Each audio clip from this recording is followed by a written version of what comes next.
Hello everyone, this is Bob and Threadbare, and it's about time I explain why Weaving Worlds exists in the first place. After all, you don't have to sit down and hash out a whole setting before you start writing stories, and you don't have to stick with one setting throughout your writing career, so why bother making one?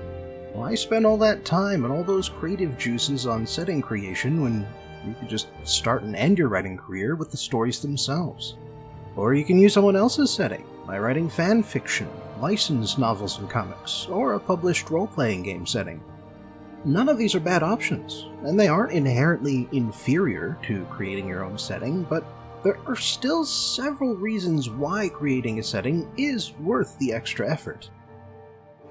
Number 1, to conserve your creativity. Some people are bursting at the seams with new story ideas and new thought experiments. There are always new concepts to try out, and their creativity never seems to dry out. But not every author is quite so lucky. For some of us, and I include myself in this category, coming up with a constant stream of new ideas, new characters, and new background concepts can be an exhausting process. By sticking to one setting and by developing the details of that setting, you won't have to come up with something new on the fly in the future. Instead, you're basically investing your creative energy into your future stories.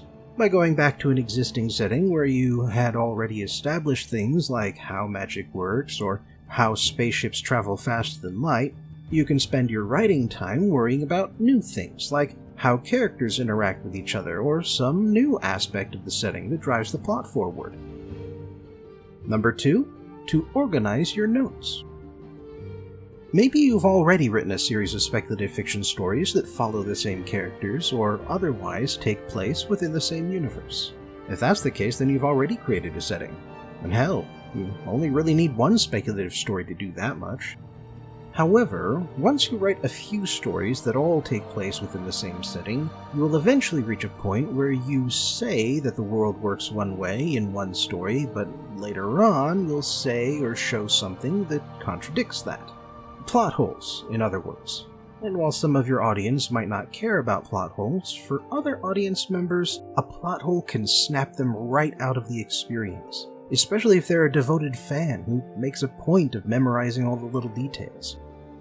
In this situation, a setting is nothing more than the author's collection of notes and plot summaries, helpful bits of information that you can refer to during the writing process, so that you don't accidentally contradict yourself. It does require putting in some effort compared to writing without any notes, but it's really not that involved, and it can feel surprisingly satisfying to work in old references and recurring characters in a new story. Number 3, to improve verisimilitude. Every aspect of the real world affects every other aspect, and decisions made hundreds of years ago still affect the way that people live today. Columbus and the Spanish changed the course of Central and South American history. Gandhi's nonviolent protests controlled the message during India's bid for independence, and Pepin the Short's conquest of Septimania ended Muslim expansion into Western Europe. Pepin's Frankish Empire also elevated the Bishop of Rome and contributed to the Great Schism between Catholic and Orthodox Christianity. Developing a setting can involve creating a whole timeline and a long list of nations and cultures for the world or the galaxy or whatever else it is that you're envisioning.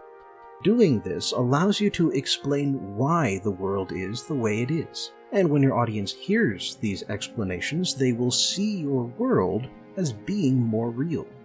And when your setting is more real, you can draw your audience deeper into it.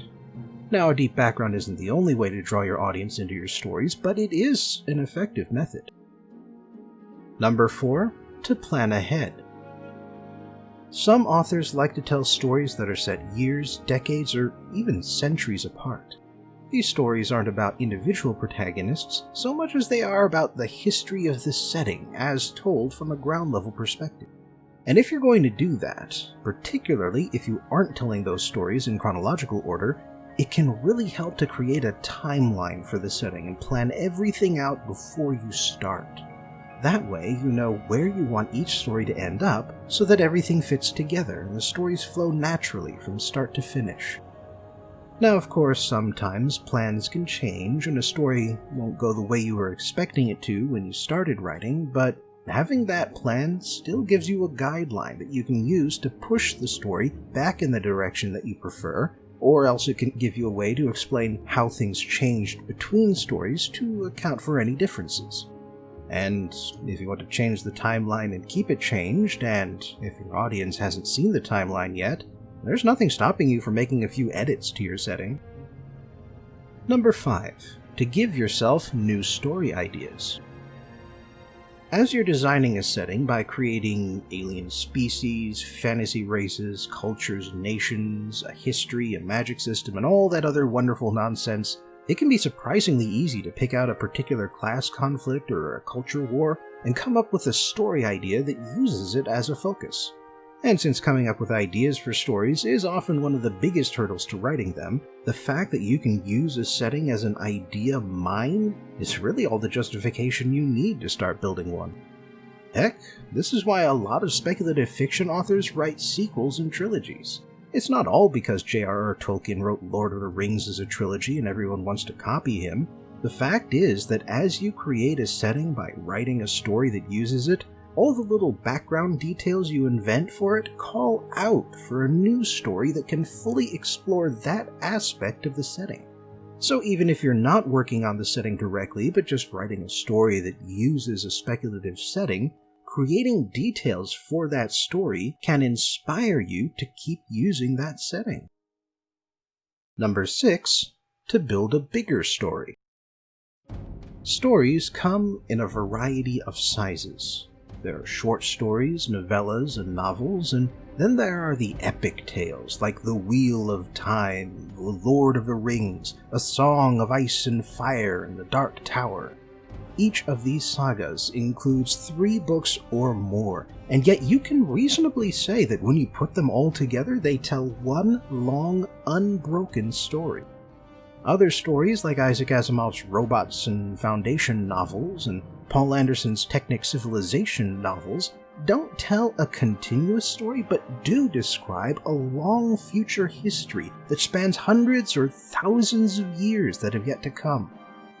If you want to create a massive epic like this and have it make sense from start to finish, then you need to write down some notes and think about how your setting works behind the scenes. Too much information could get lost or contradicted if you don't put in some effort to keep things straight. And you have to expect that your audience will notice if you accidentally change a big detail, like whether the evil kingdom is to the west or north, or whether faster-than-light ships can travel instantly or need some time to travel. Number 7. Because it's fun.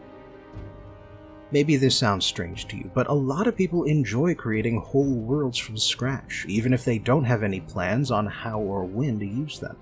It's a hobby. The same sort of thing as building model trains in the basement, or constructing Lego cities in the garage. For some folks, creating settings is fun for the sake of having fun, and that's the only reason you really need to create a speculative fiction setting. And if that's the case with you, then creating stories for your setting is really nothing more than a cherry on top. Thanks for joining me again for today's journey into Weaving Worlds. Please like, share, and subscribe because that raises my visibility here on YouTube. Check out my other stuff if you have some time, support me on Patreon if you have some money, and I hope I'll see you again for the next video.